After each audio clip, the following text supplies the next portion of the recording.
కృపను మన ఎదుట పెట్టాడు. కానీ ఎవరైతే ఆయన కృపకు దూరముగా ఉంటున్నారో, ఆయన కృపను అందుకోని వారిగా ఉంటున్నారో, ఆయన కృపను అర్థం చేసుకోలేని వారిగా ఉంటున్నారో, ఆయన కృపను పొందుకోలేని వారిగా ఉంటున్నారో, అట్టి వారికి దేవుడు ఏం చేస్తూ ఉన్నాడు? ఎవరైతే కృపకు దూరంగా ఉంటున్నారో అటు వారికి అది నష్టమని ప్రభువు చెప్పారు. అది నష్టమని ప్రభువు చెప్పారు. నాకు వేరుగా ఉండి మీరు ఏం చేయలేరు కదా.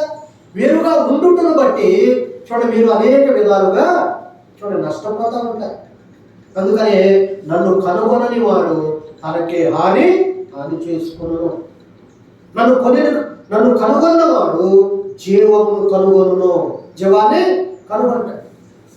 నన్ను కనుగొనని వారు ఎవరైతే ఉన్నారో తమకు తామే వాడు హాని చేసుకుంటారు అని చెప్పారు. కనుక ఈ విధముగా ప్రభువు చూపిన కృప ఎలాంటిదంటే, అందుకనే దావీదు ఎడలంట దేవుడు శాశ్వతమైన కృపను చూపాడట. దావీదు ఎడల దేవుడు శాశ్వతమైన కృపను చూపాడట. ఎందుకంటే గొలియాతు ఎదురుగా నిలబడ్డాడు. 6 అడుగుల జానుడు ఉన్నాడు, 6 మూరల జానుడు ఉన్నాడు. చాలా ఎత్తుగా ఉన్నాడు. తన అన్నలో 3 ఆ యుద్ధంలో ఉన్నారు. అంతకుముందు ఎప్పటి నుంచో వాడు యుద్ధాలు చేస్తున్నారు. యుద్ధం చేసేవారిగా ఉన్నారు. యుద్ధ ప్రావీణ్యతను కలిగిన వారిగా ఉన్నారు. యుద్ధమును ఎలా చేయాలో నేర్చుకున్నారు ఆ రాజుగారి దగ్గర ఉంది. కానీ వాళ్ళ 3లో ఎవరు కూడా ఈ గొలియాతును చంపడానికి ఎవరు ముందుకు రావట్లేదు. కానీ ఎప్పుడు యుద్ధం చేయలే, కత్తి పట్ల తాను ఆ యుద్ధ ఆయుధాలు ధరించాల. కానీ వచ్చి ఏమన్నాడంటే, ఈ ఫిలిష్తీయుని బట్టి, ఈ సున్నతి లేని ఫిలిష్తీయుని బట్టి ఎవరి మనస్సు కృంగా నిమిత్తం లేదు.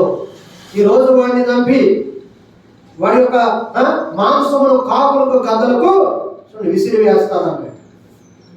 ఏం తీసుకొచ్చాడు? కత్తి తీసుకొచ్చాడా? తీసుకురా. బలిసి పట్టుకొచ్చాడా? బలిసి పట్టుకురా. ఏది పట్టుకోలేని వాడు ఏం తీసుకొచ్చాడు?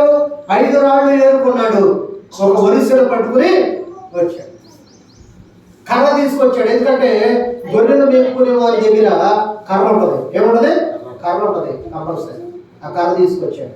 ఆ కర్రను చూచి గొలియాతు ఏమంటున్నాడంటే, నేను కుక్కను అనుకున్నావా? నన్ను కర్రతో కొడతానని వచ్చావా అన్నాడు.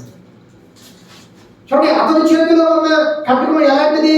నేతగాని ధోని ఎంత పెద్దదంట. తన కత్తిని 2-3 మోస్తున్నారు. తన డాలుని 2-3 మోస్తున్నారు. తన బలిసెను కొంతమంది మోస్తున్నారు.